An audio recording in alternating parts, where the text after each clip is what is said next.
ಇವಾಗ ಏನಾಗಿದೆ? ಭ್ರಷ್ಟಾಚಾರ, ಎಲ್ಲ ಭ್ರಷ್ಟಾಚಾರ. ಬೆಂಗಳೂರು ಹಾಳು ಮಾಡ್ಬಿಟ್ಟಿದ್ದಾರೆ.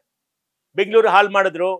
ಇದು ಸಿದ್ದರಾಮಯ್ಯ ಸರ್ಕಾರನೇ ಇಲ್ಲ, ಬಿಜೆಪಿ ಸರ್ಕಾರ ಇದ್ರು ಬೆಂಗಳೂರು ಹಾಳು ಮಾಡಿದ್ರು. ಎಲ್ಲರೂ ಬೆಂಗಳೂರು ಭ್ರಷ್ಟಾಚಾರ ಮಾಡಿಬಿಟ್ಟು, ಪಾಲಿಟಿಕ್ಸ್ ಮಾಡಿಬಿಟ್ಟು, ಕ್ಯಾಸ್ಟಿಸಮ್ ಮಾಡಿಬಿಟ್ಟು, ಕಮ್ಯುನಿಸಮ್ ಮಾಡಿಬಿಟ್ಟು ಎಲ್ಲ ಹಾಳು ಮಾಡ್ಬಿಟ್ಟಿದ್ದಾರೆ. ಇವಾಗ ನೋಡಿ, ಕ್ಯಾಸ್ಟ್ ಎಲ್ಲ ಪಾಲಿಟಿಕ್ಸ್ ಏನೋ ಬೇಕಾಗುತ್ತೆ. ಅದೇ ನೀವು ಇನ್ವೆಸ್ಟ್ ಮಾಡಿ, ಶಿಕ್ಷಣದಲ್ಲಿ ಇನ್ವೆಸ್ಟ್ ಮಾಡಿ, ಇನ್ಫ್ರಾಸ್ಟ್ರಕ್ಚರ್ ಇನ್ವೆಸ್ಟ್ ಮಾಡಿ, ಮಕ್ಕಳಿಗೆ ಉದ್ಧಾರ ಆಗ್ಲಿ. ಯಾಕಂದ್ರೆ ಸಮಾಜದಲ್ಲಿ ಯುವಕರಿಗೆ, ನಮ್ಮ ಮಕ್ಕಳಿಗೆ ಉದ್ಧಾರ ಮಾಡಬೇಕು.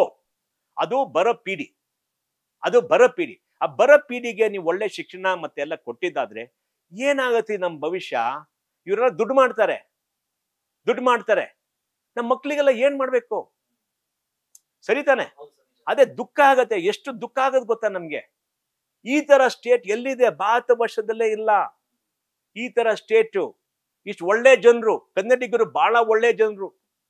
ಇಡೀ ಭಾರತದಲ್ಲಿ ಕರ್ನಾಟಕ ಆ ತರ ಒಂದು ರಾಜ್ಯ ಇಲ್ಲ. ಯಾಕಂದ್ರೆ ಯಾರು ಆಚೆ ಬಂದ್ರು ಕನ್ನಡಿಗರು ಅವ್ರಿಗೆ ಬಾಪ ಅಂತ ಹೇಳ್ಬಿಟ್ಟು ರೆಸ್ಪೆಕ್ಟ್ ಕೊಡ್ತಾರೆ, ಸ್ವಾಗತ ಕೊಡ್ತಾರೆ.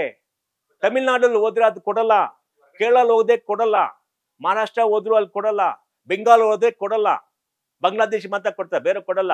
ನಮ್ ಕರ್ನಾಟಕದಲ್ಲಿ ಒಳ್ಳೆ ಜನರು. ಈ ತರ ಸಮಾಜ ಭಾರತದಲ್ಲೇ ಬಹಳ ಕಷ್ಟ ನೋಡಕ್ಕೆ. ನ್ಯೂಸ್ ಫಸ್ಟ್, ನಿರ್ಭೀತಿಯಿಂದ ನಿಮ್ಮ ಪರವಾಗಿ.